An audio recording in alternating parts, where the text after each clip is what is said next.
আর সবসময় তো আমি বকবক করি, কথা বলি, আমার চেহারা দেখে হয়তো আপনারাও অনেকখানি বিরক্ত হয়ে গেছেন। তো আজকে প্রথমবারের মতো আমার একজন বাংলাদেশকে প্রতিনিধিত্ব করে একজন তরুণকে সামনে আনলাম। নীলফামারীর ছোট ভাই, ইসলামী বিশ্ববিদ্যালয়ের ছাত্র মানিক।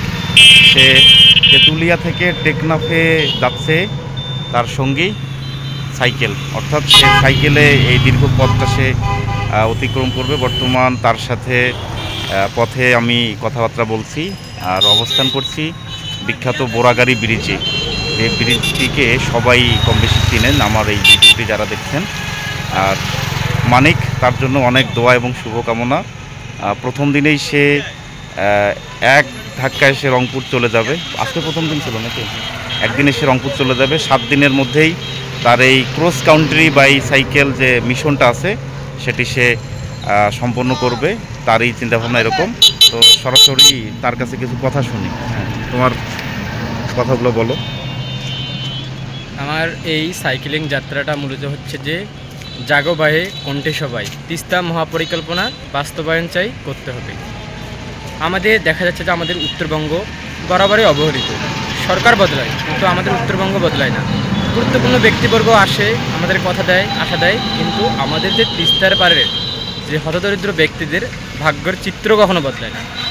তাই আমি চাই আমার এই যাত্রার মাধ্যমে আমি দেশ বরেণ্য এবং আন্তর্জাতিক পর্যায়ে আমাদের এই তিস্তা মহাপরিকল্পনা আছে সেটা বাস্তবায়নের ফলপ্রসূতে আমি যাতে আমার ভয়েসটা রেইজ করতে পারি, অন্ততপক্ষে আমি আমার জায়গা থেকে জানাতে পারি যেন আমাদের তিস্তা মহাপরিকল্পনাটা কেন বাস্তবায়ন দরকার। এবং আমাদের যে জনদুর্ভোগগুলো হচ্ছে, একটা দেশের অর্থনীতি নির্ভর করে ওই দেশের কৃষির উপর এবং ওই কৃষির উপর গার্মেন্টসের উপর। দেখা যাচ্ছে যে আমাদের নীলফামারীতে বাংলাদেশের একমাত্র কৃষিভিত্তিক উত্তরায় পৃথিবী এবং আমাদের যে অর্থনীতির যে চালিকা শক্তি তার অধিকাংশটাই আমাদের উত্তরবঙ্গ থেকে। এখানে মাটি এতই উর্বর যে এখানে ফসল ফলাদি কমসে কম অনেক মাটি উর্বর। এই উর্বর ভূমিতে আমাদের যাই আমরা চাষ করি তাই হয়, কিন্তু আমাদের তিস্তা মহাপরিকল্পনার ব্যত্যয়ের কারণে আমাদের যে পার্শ্ববর্তী দেশ ভারত, এদের অপরিকল্পিত বন্যার কারণে আমাদের অনেক ভূমি বিলীন হয়ে যায় অথবা চর জেগে যায়। তখন আমরা এই ভূমিগুলোকে চাষাবাদ করতে পারি না।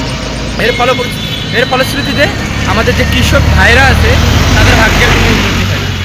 আমরা চাই এই তিস্তা মহাপরিকল্পনা দ্রুত বাস্তবায়ন হোক। আমাদের উত্তরবঙ্গ অবহেলিত যে দুর্ভোগটা আছে, অভিশাপটা আছে, এই অভিশাপ থেকে কেটে। ধন্যবাদ। জি, ধন্যবাদ। মানিকের জন্য হৃদয় নিংড়ানো শুভেচ্ছা ও ভালোবাসা রইল।